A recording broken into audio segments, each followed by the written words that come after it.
let me ask you something real. Why is it so damn hard to say sorry? Not the fake kind. Not the, I'm sorry you feel that way. Not the one with a but attached. I mean a real apology. A moment of stillness. A moment of you got hurt. And I see it. Funny thing is, we're taught early on that saying sorry is just what you do. Two kids fight, and what do we say? Say sorry, both of you. Doesn't matter who threw the first punch. Say it. Hug. Move on.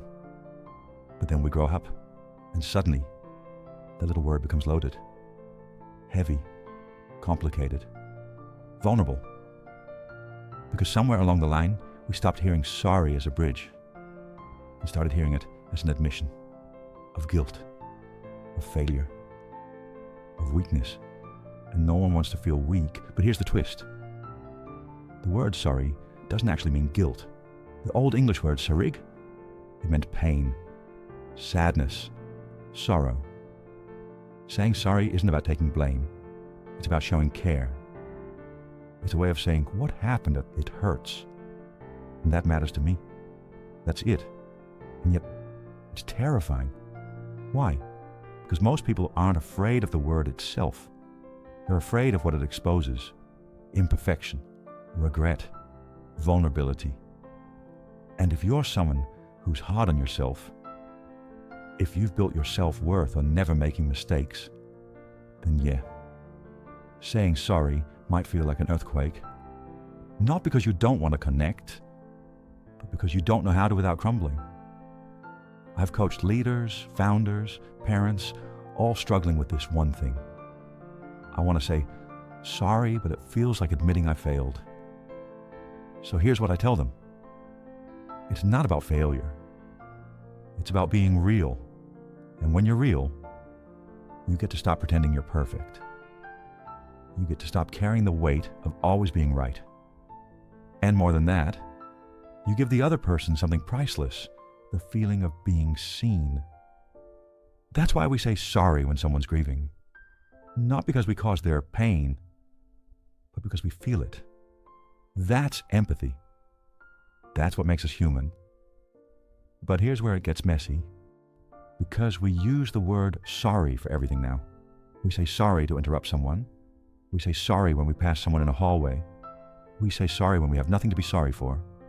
And then, we also use it to accuse, I'm sorry, but you're completely wrong. Yeah, that's not sorry. That's ego in disguise. The word sorry has 6 different meanings, and only one of them has to do with actual guilt. But we treat it like a confession instead of an offering. So let me ask you something else. When's the last time you said sorry without defending yourself right after? Because we all do it.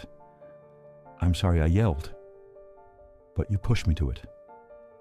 I'm sorry I forgot, but I've been so busy.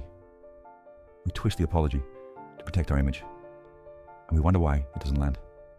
Here's the truth. A real apology doesn't need a footnote. It needs presence. It needs, I hurt you. I regret it. That's all. You can explain later. But let the other person feel your care first. Let them breathe. Let them heal. And if saying sorry feels impossible, then don't start with the words. Start with yourself. Build compassion for your own flaws. Learn to hold your imperfections without shame or self-punishment. Because when you stop fearing your own cracks, you stop fearing the cracks in your relationships. And here's what most people miss. Sorry isn't weakness. It's alignment. It's emotional intelligence in action. Leadership with a human face. And yes, in some cultures it's rare. In others, it's everywhere. Sometimes it's quiet. Sometimes it comes with gifts, bows, laws, or rituals. But at its core, it says one simple thing. What matters to you matters to me. And if that's not powerful, I don't know what is.